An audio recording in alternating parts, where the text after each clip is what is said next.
Assalamualaikum warahmatullahi wabarakatuh. Perkenalkan, nama saya Putri Patricia Agustina, nomor NIM 2019143018. Saya dari kelas 5A, Prodi PGSD, mata kuliah Bimbingan dan Konseling Sekolah Dasar. Baiklah, sebelum saya mulai ke materinya, di sini saya akan menjelaskan bimbingan karir di sekolah dasar. Apa sih bimbingan karir di sekolah dasar? Itu adalah suatu proses bantuan, layanan informasi, dan pendekatan terhadap individu atau kelompok individu agar dapat mengenal dan memahami dirinya, mengenal dunia kerja, untuk menentukan pilihan karir, mampu untuk mengambil keputusan karir, dan mengakui bahwa keputusan tersebut adalah yang paling tepat atau sesuai dengan keadaan dirinya yang dihubungkan dengan persyaratan-persyaratan karir yang akan ditekuninya. Baiklah, di sini saya akan menjelaskan 4 materi. Yang pertama yaitu tahapan dan karakteristik perkembangan karir peserta didik di sekolah dasar. Yang kedua, teknik bimbingan karir bagi peserta didik di sekolah dasar. Yang ketiga, pelaksanaan bimbingan karir di sekolah dasar. Yang keempat, contoh konkret bimbingan dan konseling sekolah dasar. Materi yang pertama yaitu tahapan dan karakteristik perkembangan karir peserta didik di sekolah dasar. Itu ada 6 step. Yang pertama, perkembangan terjadi sepanjang hidup manusia. Hal ini dapat digambarkan dalam batas-batas kematangan yang merujuk tahap perkembangan yang ingin dicapai.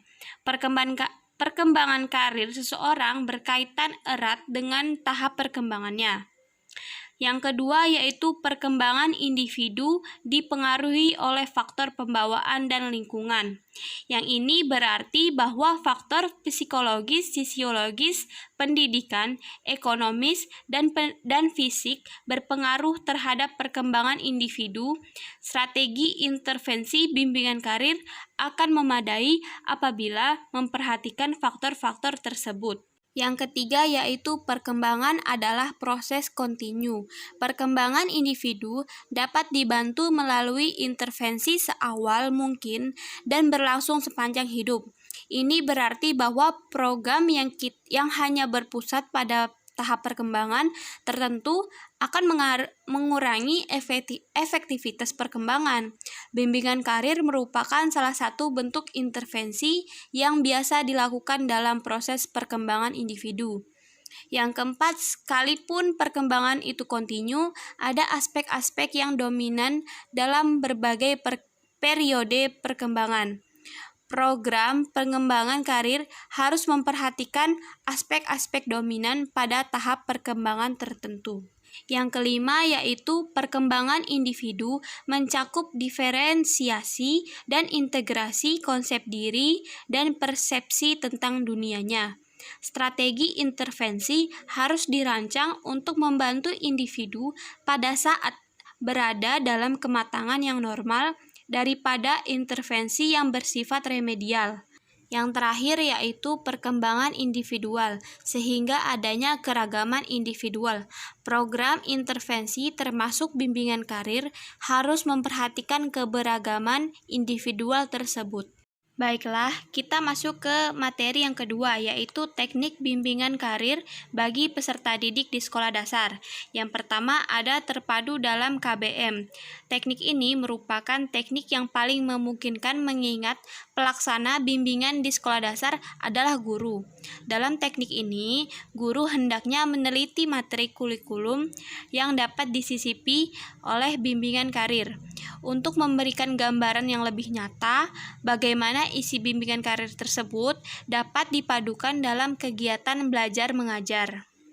Yang kedua yaitu paket bimbingan karir adalah Badan Penelitian dan Pengembangan Pendidikan dan Kebudayaan atau Balitbangdikbud telah mengembangkan 4 buku paket bimbingan karir dan dikemas berupa modul yang masing-masing paket terdiri dari 1 subtopik pembahasan.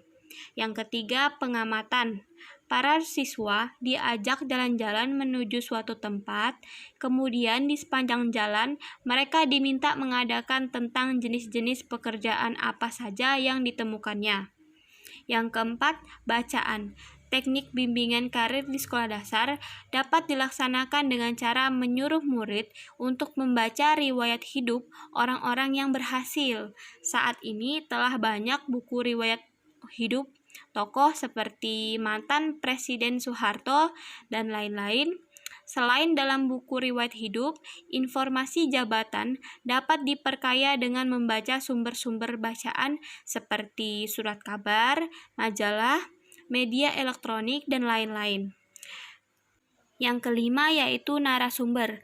Wawasan murid tentang dunia pekerjaan dapat pula diperoleh dengan mendatangkan narasumber ke sekolah untuk berdialog dengan anak-anak. Murid dapat pula ditugaskan untuk mengadakan dialog dengan orang tuanya masing-masing. Yang terakhir, ceritera.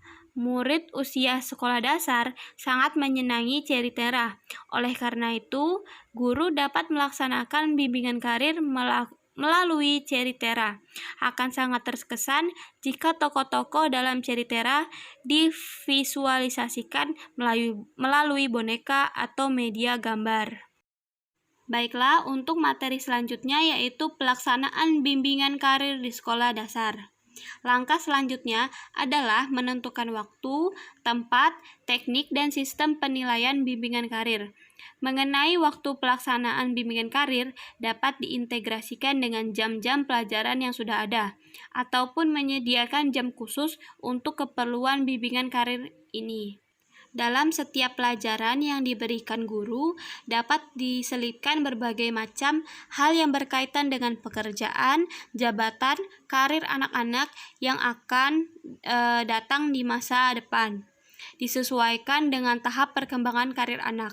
Jika ada tenaga khusus untuk bimbingan karir, maka penyediaan jam khusus akan sangat bermanfaat.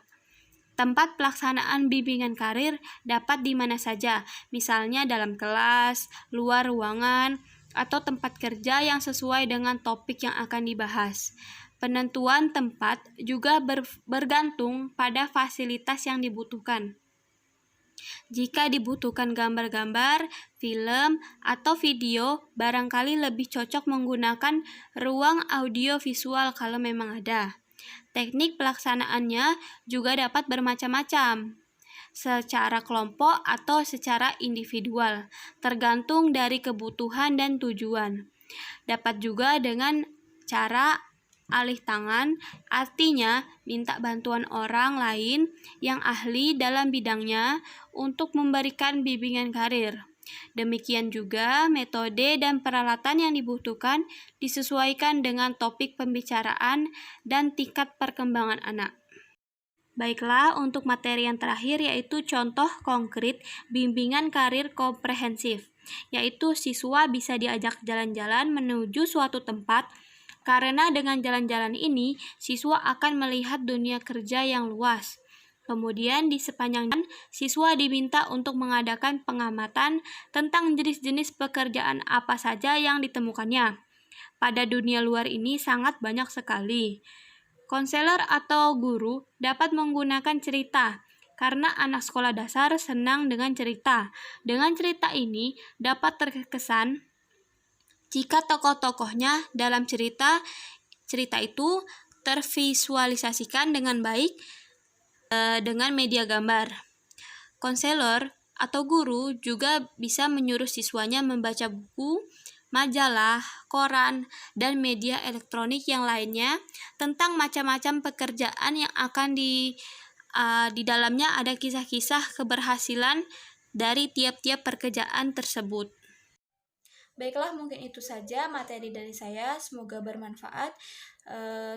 Terima kasih sudah mendengarkan. Wassalamualaikum warahmatullahi wabarakatuh.